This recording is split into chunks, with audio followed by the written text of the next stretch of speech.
पहला सवाल मोदी जी, हम लोग पूरे देश का भ्रमण कर रहे हैं, इधर उधर जा रहे हैं। हम लोग साउथ में थे, बिहार गए और भी महाराष्ट्र में भी थे।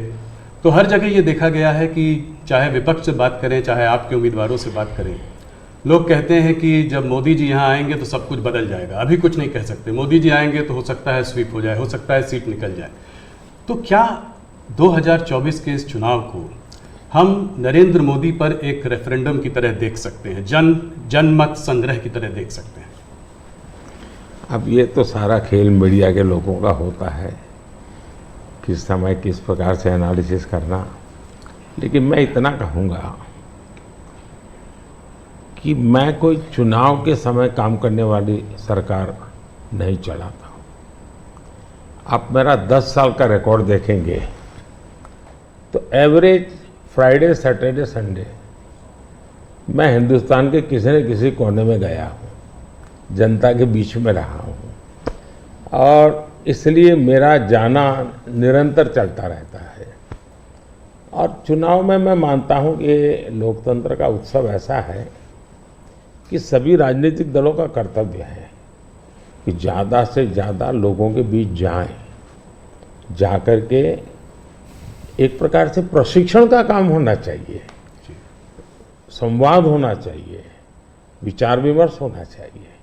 तो मैं एक राजनीतिक क्षेत्र के कार्यकर्ता के नाते चुनाव या न हो, मैं इसे अपना कर्तव्य मानता हूँ और इसलिए मैं जाता हूँ। जहाँ तक ये 2 फेज का सवाल है, मैंने ऐसा जन समर्थन बहुत कम चुनावों में देखा है जो मैं इस बार देख रहा हूं।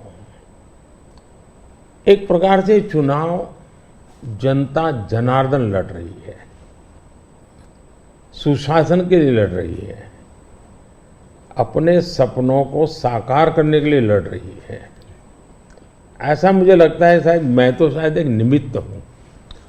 इस बार मेरा जरा ज़्यादा उत्साह है लोगों के बीच जाने का, और पहले के तुलना में शायद मैं ज़्यादा बार जाना भी चाहता हूँ, इसलिए कि जो जनता जनार्दन इतने उमंग और उत्साह के साथ इतनी बड़ी जिम्मेदारी उठा ली हो, तो वो जनता जनार्दन को जाकर के उनको प्रणाम करना, नमन करना, उनका आशीर्वाद लेना, ये मुझे अपना कर्तव्य लगता है। और मैं देखता था जो फर्स्ट राउंड हुआ, तो मैंने किसी दोस्तों को कहा था कि पहले राउंड में ये हमारे खिलाफ जो लोग मोर्चा लगा करके बैठने की कोशिश कर रहे हैं, पहले राउंड में वो पस्त हो गए जी। और कल मैंने देखा दूसरे राउंड में ये ध्वस्त हो चुके हैं।